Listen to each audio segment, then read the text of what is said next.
Hi, I'm Molly Davis, and I'm one of the executive producers of the movie Something Ventured. So, Something Ventured is a documentary about the founders of venture capital. A lot of people think that venture capital has been around for a long, long time. It's actually a quite new industry. It started in the 50s and 60s.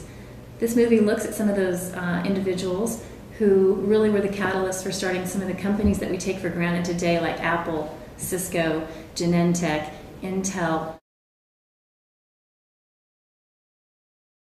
We show the difficulties that come with growing a company, and the difficulties that with accepting financing too. Sometimes accepting financing, in the case of Sandy Lerner at Cisco, meant that she ultimately lost control of her company. But also just all the challenges that go along with either finding your distribution strategy or finding the right people, or breaking through, in the case of Genentech, breaking through with the research to the point where you had a product that really would save lives. It's not easy. We thought long and hard early on about who the film would be for, and we felt like young people really need to be inspired. And we felt like this was a good way to do it. A lot of the film subjects even said, I really hope that this film, if nothing else, can inspire the next generation.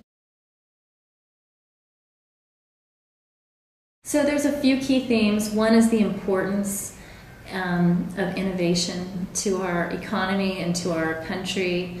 There's just so many stories that we hear from the people in the film about how when they travel the world, and they do travel the world, everyone's asking them, how can we replicate what you've done in the United States, or how can we replicate what you've done specifically in Silicon Valley?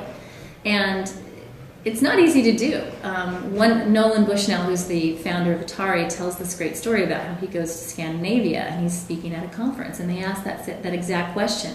How can we do it? He says, you can't. Well, why?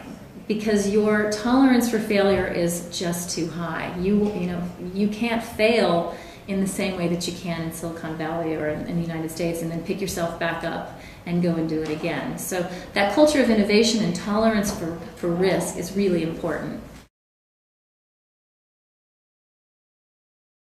So the companies in this movie are all producing products that we use and that have changed our lives.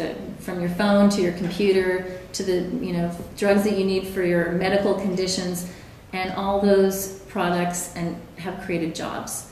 That's the way business should work. What we are not advocating is some of the other things that we're seeing are shortcuts to making money that don't create real product and don't employ people. That's not what we're talking about here. So one thing I think people may not know when they're not in business is how much fun people are having when they're doing it. They're working really hard, they're very bright, they're working together and they're collaborating, and there's a lot of fun involved in achieving things together as a group. So I don't think you can underestimate how much fun the people in this film had doing what they did. I think they're extremely proud, but when they talk about these stories, they're laughing, they're smiling, there's just this excitement and energy about building something.